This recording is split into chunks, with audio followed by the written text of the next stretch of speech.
with a stronger partnership with the Ministry of Basic and Secondary Education.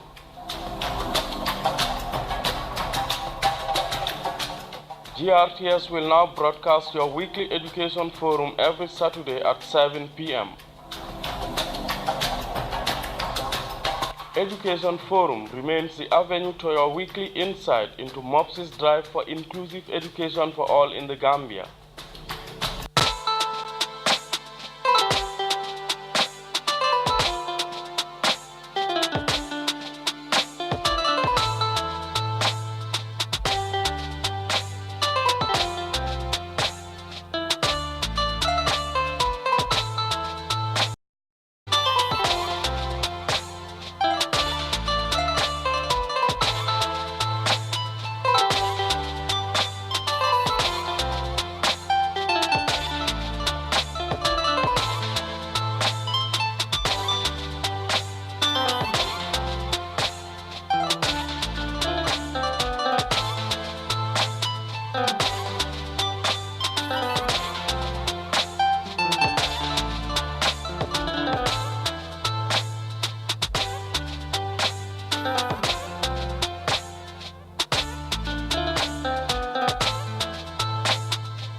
من الخوف والجوع ونقص من الأموال والأنفس والثمرات وبشر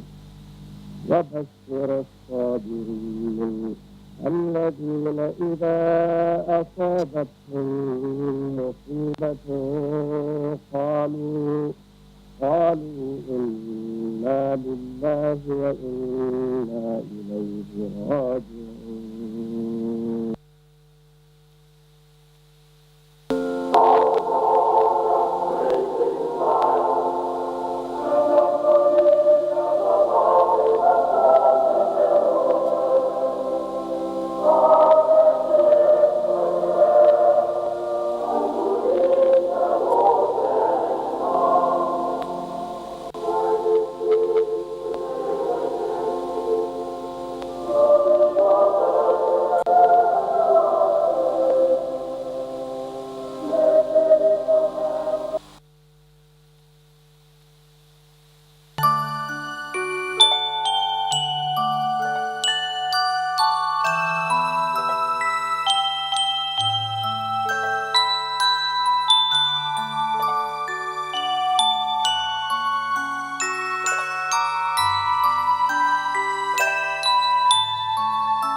Attorney General Minister of Justice Abubakar Tambidu and his Qatari colleague also signed a memorandum of understanding in the legal field, whilst Ibrahim Silla, Minister of Information and Communications Infrastructure, also joined his counterpart to pen an agreement on communications.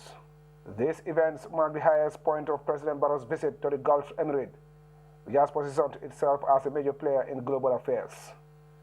The President also held talks with the Chief Executive Officer of the Qatar Charity, Yusuf bin Ahmed Al-Kuwari, where they discussed possibilities of cooperation in the fields of education, healthcare, and youth and sports. I'm very happy to see him, and we discussed to work some projects there in Gambia, and our main discussion was about to start our Qatar Charity office there in Gambia, and we hope that will be shortly. So as a Qatar Charity, we will work in education, health, water, and as many projects of our charity there, inshallah. Mohamed Diallo, GRTS News. The Ministry of Children, Women and Social Welfare, which is set to launch the Women Enterprise Fund on Thursday at the Kairaba Beach Hotel. The launching is set to be graced by Her Excellency the First Lady, Madam Fatouba Barrow, and stakeholders from the European Union, as well as women entrepreneurs and national women groups. As Khadijatu Juwaro reports, the fund aims to economically empower Gambian women. September 12 is the slated date for the launch of the National Women Enterprise Fund. It is a $6 million project for women empowerment. This latest initiative of government under the Ministry of Women Affairs has also attracted €3 million from the European Union. This enterprise fund is going to address the financial needs of women in the rural area, just as it will for those in the urban area. The enterprise fund is going to be different. And the enterprise fund will look at every woman in the Gambia, and those in the rural areas, their financial needs, as I said earlier, will be considered. The aim of the Women Enterprise Fund is to give women a fighting chance against poverty. Honorable Kinte said the project, after its launching, is open to women groups and individuals, but only if they meet the following criteria. For the groups, you have to have a business plan. Yes.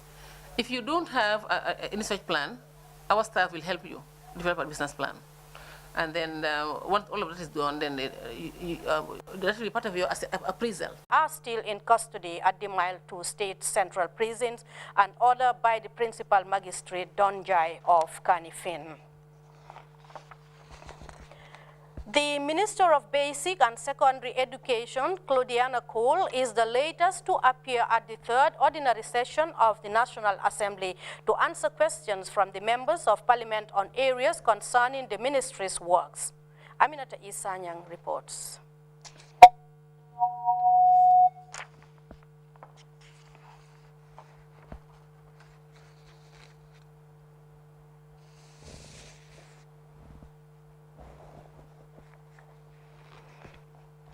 Well, I'm afraid that report will come in our subsequent news bulletin. The Geneva Center for Security Sector Governance has organized a day-long forum for dialogue on gender and security sector reforms in the Gambia. Funded by the European Union, the forum hosted different apparatus of security outfits to discuss strong reforms on institutional and national levels. By Ibrahim Cham was at the forum and filed in this report. Political infiltration and unlawful executive orders were the main issues that affected the proper execution of duties of the Gambia security forces during the previous regime. The dawn of the new administration has seen a concreted effort in promoting security sector reforms, one of the key aspects of the country's transitional justice process. The European Union are the funding partners in this process, and the Geneva Center for Security Governance organized a day-long dialogue on gender and security sector reforms in the Gambia. The Gambia just cannot afford not having an SSR and a successful SSR. At this stage, 46%, this is an illustration, 46% of the Gambia civil servants emanate from the security forces. And amongst them, as was said, a number of them are not employed to their full potential. This is not sustainable. It has been 18 months since the DCAF has been contracted to work with the government on the execution of security sector reform policies and strategies. And a gender survey is one of the 5 components. It is our gender survey.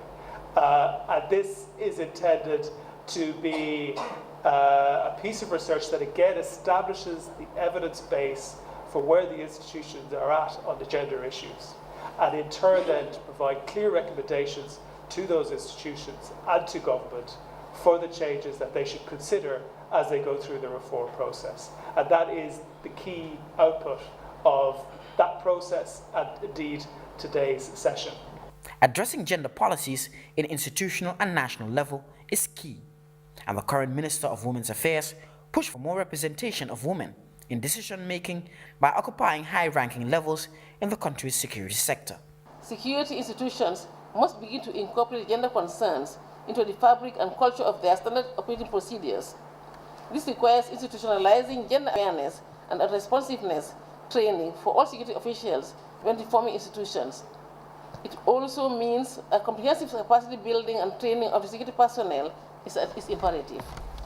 With a significant percentage of the Gambia's civil service emanating from the security forces, a strong security sector reform is one that will fully integrate gender. Failing to do so deprives itself of half of the population in decision-making. Reporting for GRTS News, I'm by Ibrahim Cham. Association members from the University of Benin, Nigeria, Gambia have convened a 2-day stakeholders meeting in Kololi on the establishment of a youth-focused non-governmental organization to tackle reproductive health in the Gambia. The alumni comprises 17 Gambians who have undergone master's and PhD programs at the World Bank-sponsored Center of Excellence in Reproductive Health Innovation, University of Benin. Usman Mane has more. The University of Benin, Nigeria, is among the 43 subvented universities of the Federal Republic of Nigeria and apparently admitted over 60,000 students. In 2016, the government of the Gambia recruited 16 students that undergo master's and PhD programs on reproductive health, thus the alumni. The meeting brought together stakeholders in the health sector on the theme Assessment on the Youth-Focused Development NGO in the Gambia. The Registrar, Medical and Dental Council, Dr. Mohammed Kabir Cham, underscored the critical role youths play in the socio-economic advancement of the country. Government's goal for the sector, which is the health sector, under which reproductive health is part of, is premised on secured, sustainable livelihood for youths through skills development, decent work, inter alia. On this basis, on behalf of the Medical and Dental Council of the Gambia, we wish you successful deliberations and ensure that all the outcome of these 2 consultative meetings will be operationalized. The Director of Health Promotion and Education, Ministry of Health, Mamadou Njai, highlighted the importance of research in reducing issues of reproductive health to the well-being of the populace. We want to assure you that we will work with the alumni to ensure that we try to promote and protect the health of the adolescents, the young ones, women and children in this country, and also the research findings also will help us to implement our intervention to be able to address maternal, newborn and neonatal mortality in this country. An alumna, Musa Anget, explained the necessity of the organization, saying it will enhance the knowledge of youths through reproductive health to address development challenges of the country. When students finish their programs, they are actually followed up to see what they can impact, the positive impact that they can do in society. This led to us coming together to have this concept paper, which was forwarded to Ford Foundation in Lagos, that we want to open a youth-led or youth-focused NGO in the Gambia in some key thematic areas in reproductive health that can help alleviate things like maternal morbidity and mortality, neonatal morbidity and mortality. That's why we came together through our center management to have this program in the Gambia here today. The center leader, SATI, Professor Friday Okunofua, said the university is committed to monitor the impact of its students in society, thus the need to establish the organization. This, he noted, will focus on youths through reproductive health education towards addressing social determinants within society. The alumni, the students from the Gambia who graduated recently from the University of Benin are of very high quality. And we believe that apart from just getting the degrees, they can make great contributions towards the development of Gambia, economy, and so on and so forth. The forum is expected to review social development challenges as well as generate ideas to develop a strategic plan to sustain youth's participation in societal development of the country. Usman Mane, Grts. Women's Bureau, with support from UNICEF, recently staged a 3-day support training to a network of gender journalists on engaging and reporting on FGMC and child marriage at the Nana Conference Hall. Different media houses attended the program aimed at equipping journalists with strategic methods to report on FGMC. Mariam Adiba reports. Women's Bureau, with the support from UNICEF, with network members on gender journalists, are undergoing on a 3-day news coverage, training on female genital mutilation or cutting, courtesy of Women's Bureau, with the funding from UNICEF. President Network of Gender Journalists Association Pate Balde emphasized the significance of the program in empowering journalists to critically report different productive violence affecting women and girls. It has come to our minds that we should form a network that will really collaborate with Women's Bureau and work closely together when it comes to the enhancement and empowerment of women and children in this country. And also to fight against, as well as to expose anything that is harmful on our traditional practices that is affecting the girl child and women and other religious obstacles. Sekou Omar Diba is one of the trainers of the Synergy. One of the important pillars in empowering people is to equip them with information and knowledge. So information and knowledge is prerequisite to empowering people. Once people are empowered, they're able to articulate their needs, they're able to negotiate, okay? They're able to speak out for themselves. And they're able to take public officers to account.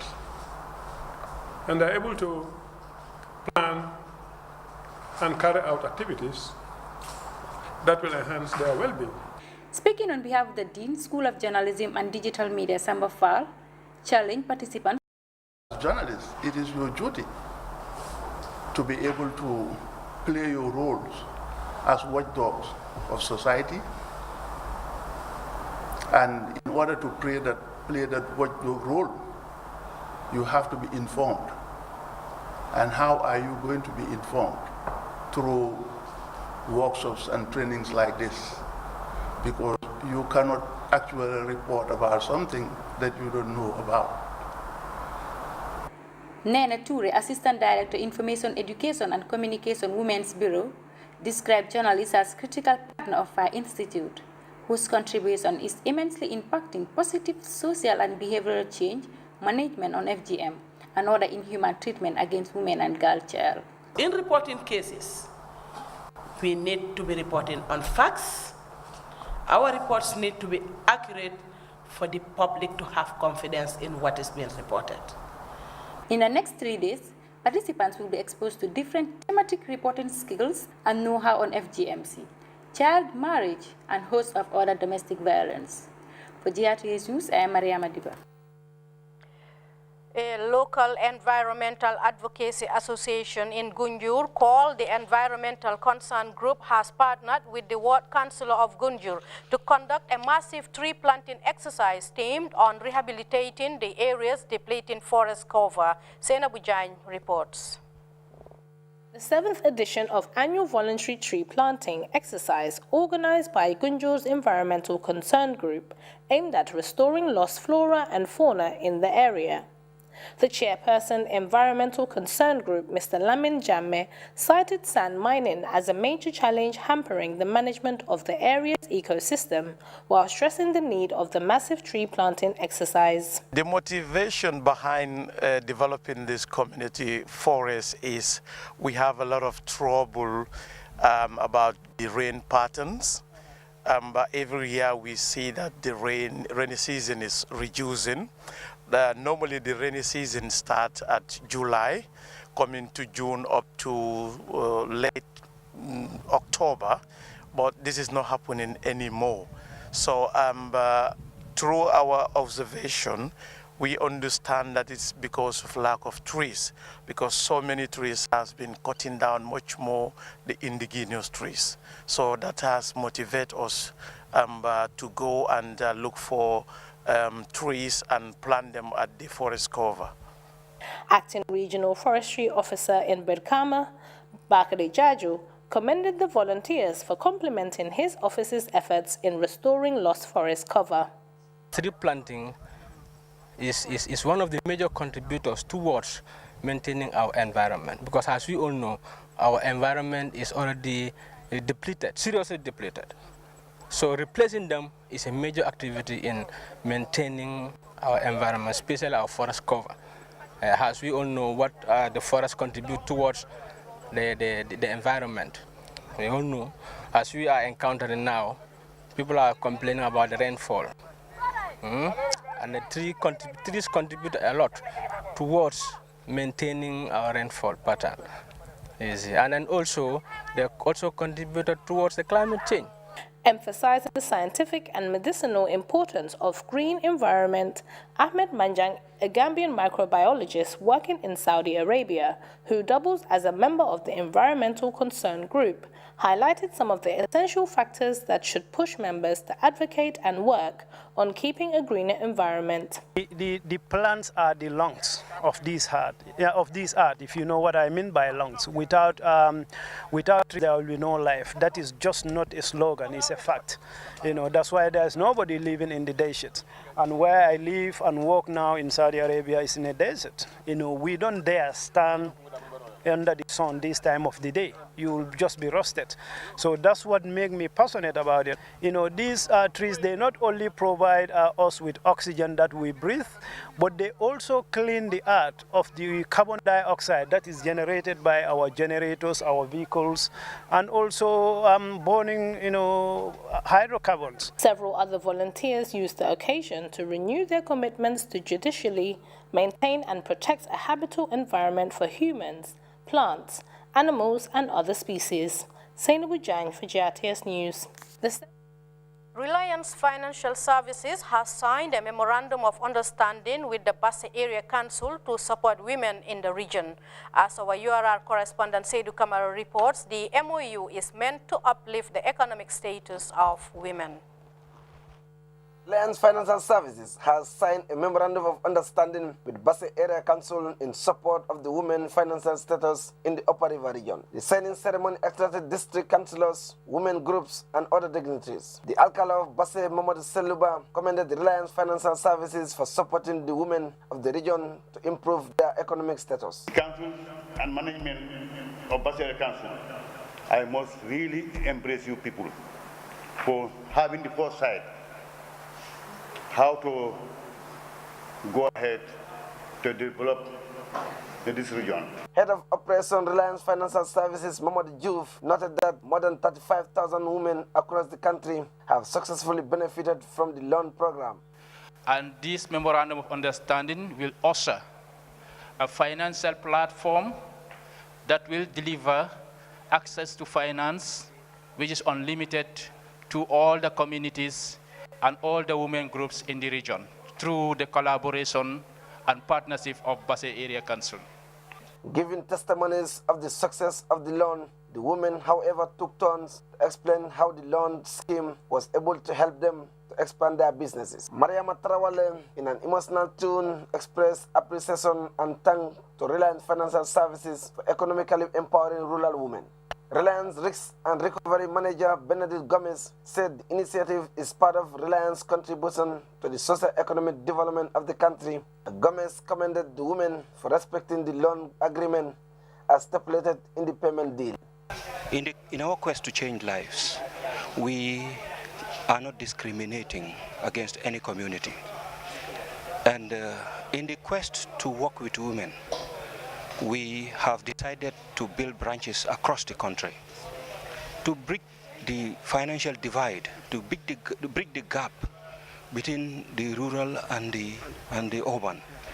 Our quest is to ensure that every woman in this country doesn't go around begging. The chairman of Basse Area Council, Fode Danjo, said the signing of the MOU is a milestone achievement for the Basse Area Council in their effort to empower women in URR.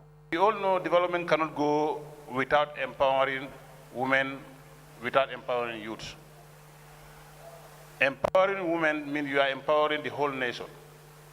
Because when the women are empowered, when they have the finance, they can support each and every one of us. They can support the whole family. The Deputy Governor of Upper River Region, Sambaba, recognized the efforts of Reliance Financial Services in rendering life-changing program for people in the country. He advised the women to be more committed to their businesses to impact a meaningful development in their lives. The cohort that Reliance Financial Services is dealing with is the same people that Council also is dealing with, and that is the women folk. Most of the time, if not all, the problems of women, when they always rush to councils. Now, Reliance Financial Service also is targeting the same women. So I think it is prudent, wise, and recognizable for these two organizations to partner and see how best they can uplift the standards of women. The officials say the program will not only empower women, but will also create job opportunities for them. The organizers thank the government of the Gambia for creating an enabling environment for businesses to operate. Seydou Camara reporting for Grts News from Basse Upper River Region. Well, let's take our first break now. This sports news is up next when we come back.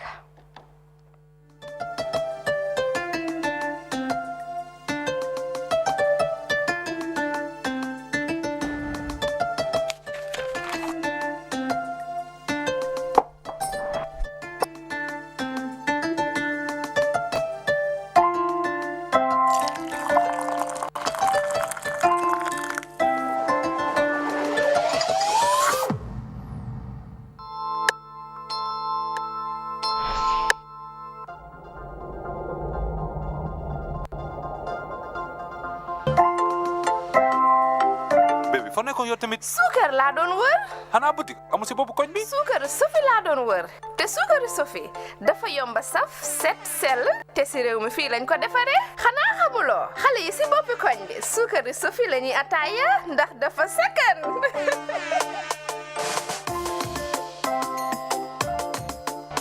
Sofi daal moo fi mën.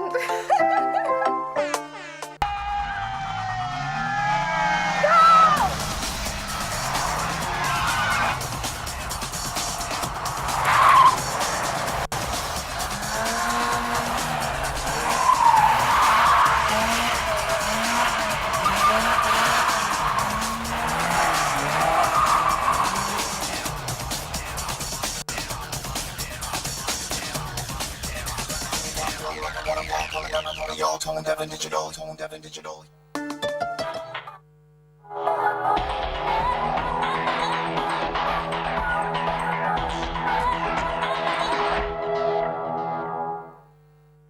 Welcome back to Grts News. It's that time of the season when the annual Summer Football Championship, known by the familiar name Nawetan, gingers across various centers in the country. Our reporter Farmer Abaji visits the Serekunda West Park, where he watched Bundes FC defeat Pipeline 1-0 in the first round of the Serekunda West Sports Organization Knockout Cup. It is only events like an Nawetan that will bring this crowd together. It's that time of the year when football spectators fill the stands of the parks every evening.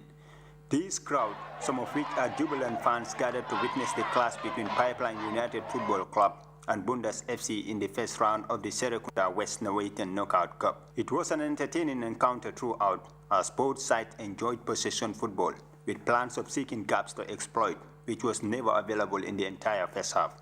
Pipeline returned from the break looking determined with some clever touches as they kept knocking the ball around. But the focus of Bundes was not the possession, but how to penetrate the Pipeline defense, and they soon achieved their goals. Substitute Kokaba make a name for himself within a moment of his introduction as he scored from this strike to put Bundas ahead. Pipeline kept fighting back for a leveler and came very close in stoppage time, but Bundas Ibrahim Andong did well to block a shot that was aiming straight into the net, and the final whistle followed soon after. I think my boys, they need to be congratulated. It's a young team that we are putting up together. So it's a difficult game. They are the defending champions, and we have a very, very good game against them. So I think the better side lost today. Okay, best team. They are the best team, yet they lost. We are champions every year for the past 3 years. We reach a final, so they cannot be the best team in our present. We are champions, and we came to defend our title. Pipeline will now shift their focus on the League Cup, which is their only hope of any silverware, while Bundas advance to the next stage of the Knockout Cup. Farmer Abaji, GRTS News. Up next.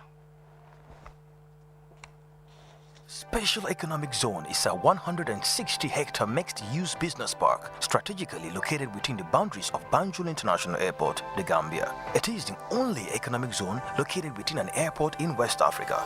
Gaitaf Special Economic Zone is segmented into 4 separate zones: Commercial Zone, Industrial and Light Manufacturing, Logistics and Warehousing, Residential Zone. It is a highly secured economic zone with top-notch infrastructure, with eco-friendly buildings and beautiful landscaping. With attractive incentives and access to a pool of labor within the Gambia and the sub-region, the Gaitaf Special Economic Zone has already completed warehouses available to investors. Located less than 30 minutes away from the international seaport of Banjul, investors in the Special Economic Zone will enjoy a unique proximity to major markets around the world, including Africa, Europe, America, and Asia. For additional information, please visit www.gaitaf.com. Welcome back. The U.S. National Security Advisor John Bolton is out of job. President Donald Trump says he fired him, but Bolton said he resigned. CGTN's Nathan King has more on the drama unfolding at the White House. He was President Trump's third national security advisor and a controversial choice from the start, from urging government changes in Iran and Venezuela to scuttling a deal with the DPRK. John Bolton's foreign policy views always seemed to be at odds with Trump, and now he's gone. Fired abruptly by tweet, Trump in part wrote, "I asked John for his resignation, which was given to me this morning. I thank John very much for his service, and we'll be naming a new national security advisor next week." Bolton actually tweeted back, challenging Trump, saying he had tendered his resignation first. "I offered to resign last night," he tweeted, and President Trump said, "Let's talk about it tomorrow." Known in Tehran as the Mustache and dubbed a warmonger by Pyongyang, Bolton was a crusader for an American-first foreign policy, often tearing up arms agreements and diplomatic norms, which were the hallmarks of his career.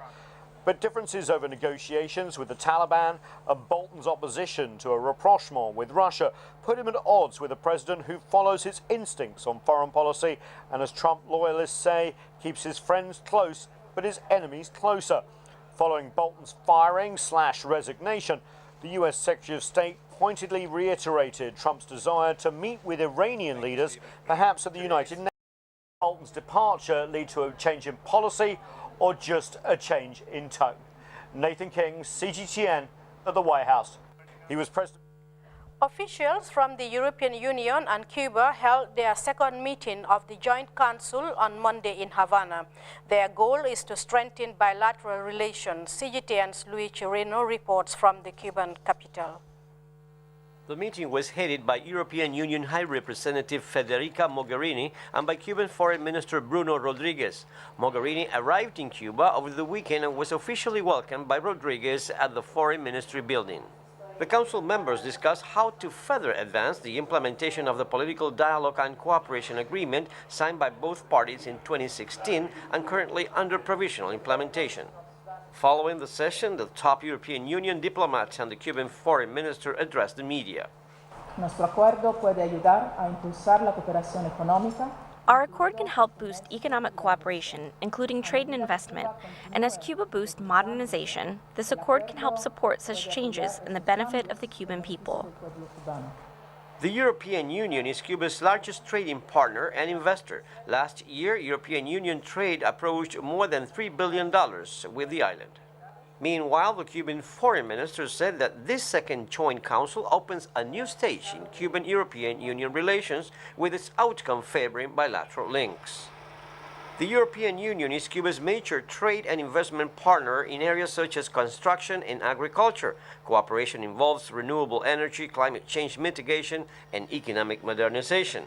The 28-strong bloc was the source of 1/4 of all tourists that visited the island the first half of this year. The gathering also reaffirmed the European Union's position on the U.S. policy of sanctions against companies trading with Cuba.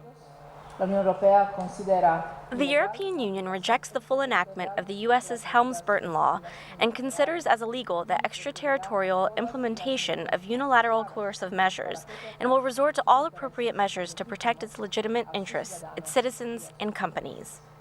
For both Cuba and the European Union, this second joint council stresses the fact that the two parties, despite their differences, can build a strong political and commercial relationship based on their common interests. Luis Chirino, CGTN, Havana. Well, this is Grts News with me, Jaina Bajalo Marong, a recap of the day's top stories before we go.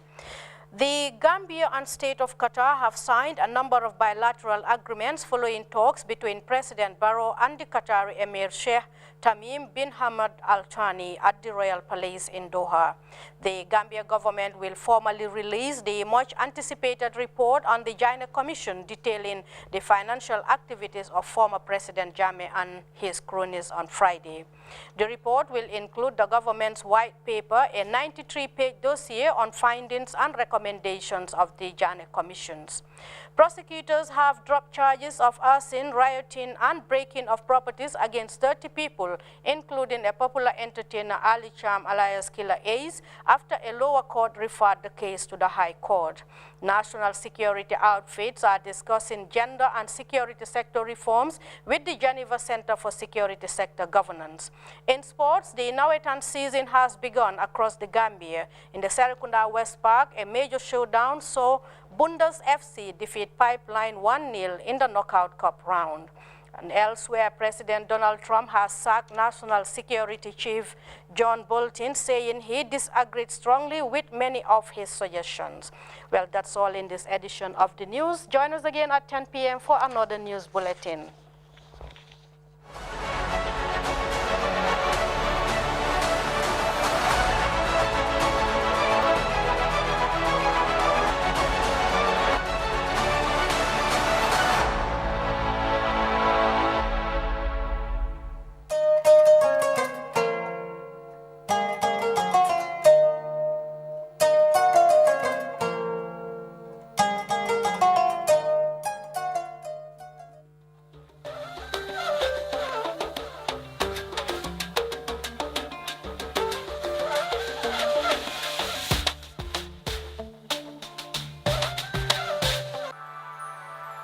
If you've driven from the airport on the coastal road to Senegambia, you may have noticed that the evenings look much brighter.